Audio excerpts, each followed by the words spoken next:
I call it g of x. It doesn't have to be called f all the time. G of x equals x squared plus 2x plus 5. That is not in standard form or vertex form, I like to call it. Okay, here's the thing. You can get it in standard form by using your old friend, completing the square. Everybody love completing the square? No, you don't. But it's a convenient way to get it in that special standard form. So I'm going to show you that once, and then I'll show you a trick for getting the vertex.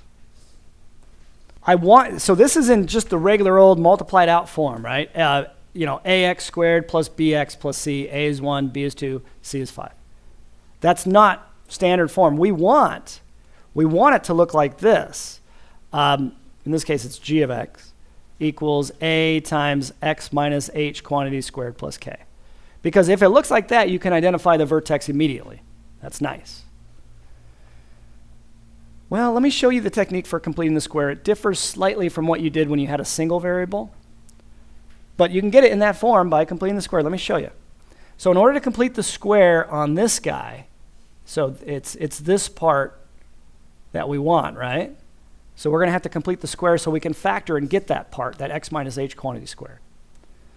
In order to complete the square on this guy, x squared plus 2x plus 5, you're not going to isolate the constant on the other side like we did before. Because you don't just have one variable, you have two variables. G of x is equal to y, right? It's another variable. And you want to leave g of x by itself. So you're not going to get the 5, you're not going to subtract 5 from both sides to isolate the unknown. What you're going to do is you're going to just write it further over here so that you have space to complete the square. And then you need a 1 in front of the x squared. Is that an issue in this one?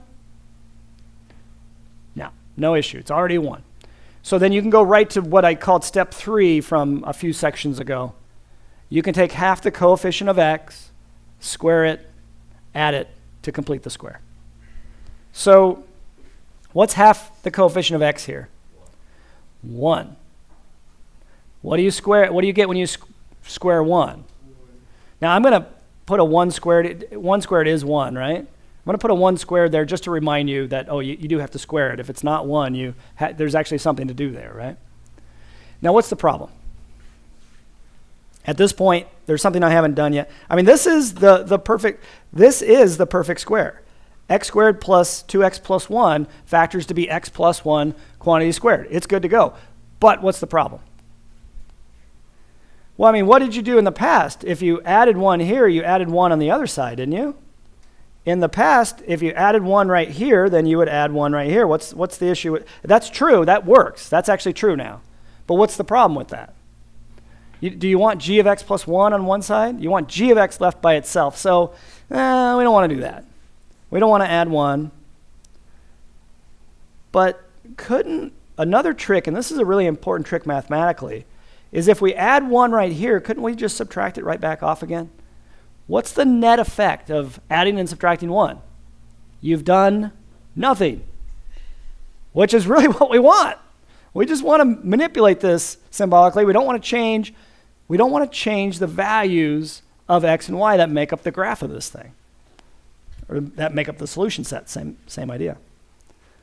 So that's it. You add and subtract off the thing you add and do it all on one side instead of working with both sides. It's equivalent to what you did before, because if you add 1 on this side and move it to the other side, you would subtract it to move it to the other side. It's equivalent. Okay. So now it's good to go, you guys. Look, g of x is still by itself, and then this guy, this x squared plus 2x plus 1, factors to be x plus 1 quantity squared, and then we have 5 minus 1 over here plus 4. And it's in standard form. Completing the square. So it works in more than one context. What's the vertex of that thing? Careful. It's not truly in standard form. It's a little bit off because I don't see a minus sign inside the parentheses, do you? I see a plus sign. So if it were truly in standard form, inside the parentheses, you'd have to write x minus a negative 1, right? Isn't that the same as x plus 1 inside the parentheses? We don't do that. We just have other ways to remember what h is, but if you do that once, then you can remember why h is what it is. H is what you're subtracting from x in the parentheses. What are you subtracting from x? -1. You can see that when you rewrite x plus 1 as x minus a -1. H is -1, long story short.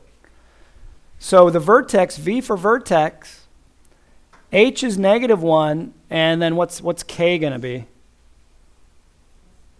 But yeah, you go with the sign because it's plus right there. You go with the sign, so it's -1, 4. So how do you remember it? H, you take the opposite of the sign you see. You see x plus 1, you take h to be -1. For k, you just go with the sign. You see a plus 4 on the outside, k is 4. If it's in standard form to begin with. So now we're back to the last example. This is actually an easier version of the last example, I think. Let's graph it, -1, 4. So I'm going to plot the vertex, go left 1, up 1, 2, 3, 4, right there. -1, 4. Okay. Now, you can plot one point and get a decent sketch of this thing. What's the x value that you would plot? That's pretty close to -1, the first corner of the vertex. Yep. Look, 0 is right next door to this guy, x horizontally, right? The x value of 0 is right next door to the horizontal value of that guy. Plot it. Make your life easy. Plot it. So you're essentially plotting the y-intercept when you plug in 0 for x. But the idea is 0 is near -1. That's why I'm plugging it in. 0 is near h, the first corner of the vertex. What happens when I plug in 0 in here? By the way, which version is easier to plug in 0?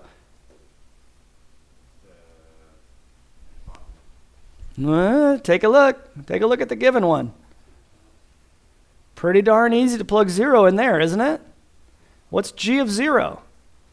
What happens to that guy when you plug in 0? It's gone. What happens to that guy? Gone. What's left?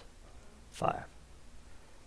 So that's one reason for different forms. Some when it's in the multiplied out form, sometimes that's easier to use in certain situations.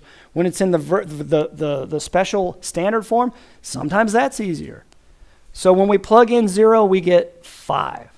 You'll get, if you plug 0 in there, you should also get 5. You will. You'll get 1 plus 4 is 5. But it's just a little bit easier to plug it in the original. Yep. So when you're trying to find the coordinates, you use the equation? Mm-hmm. Yeah. Usually it's easier to plug in the vertex form, the standard, what we call the standard form, the second way. But sometimes when you're plugging in 0, especially, it's easier to plug in the multiplied out form if that's what you started with. But either way you do, you still get the same. You better, yeah. So 0, 5. Okay, can you get another point for free? So what's the coordinates of the other symmetric point going to be? So -2, 5. I agree. -2, 5. How did he come up with that? Is he a genius? Is he psychic? Maybe. I don't know. But no, it's just symmetry, right? The axis of symmetry cuts the... So the axis of symmetry, I'll do it in purple. It's this guy, right? The line that cuts it down the middle. So if this point's on the graph, then that point's on the graph. Same distance away horizontally, opposite direction. Let me erase all that junk. Okay?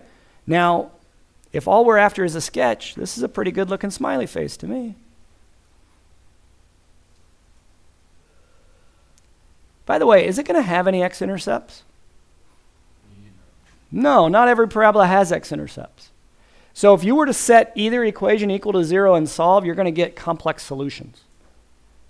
Think about it. If you set, to get the x-intercepts, you would set this guy equal to 0, right? If you subtract 4, you have x plus 4 quantity squared equals -4.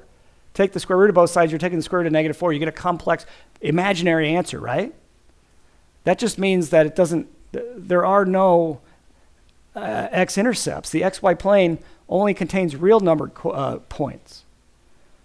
But if you recognize that it's a parabola opening up and the vertex lies above the x-axis, you can stop there if you're asked to find the x-intercepts. There won't be any. Or if it opens downward and the vertex lies below the x-axis, no x-intercepts. Okay? I'm going to stop. I'm not going to do everything I did in the last problem. I'm going to stop there except to ask you, what is the equation of the axis of symmetry?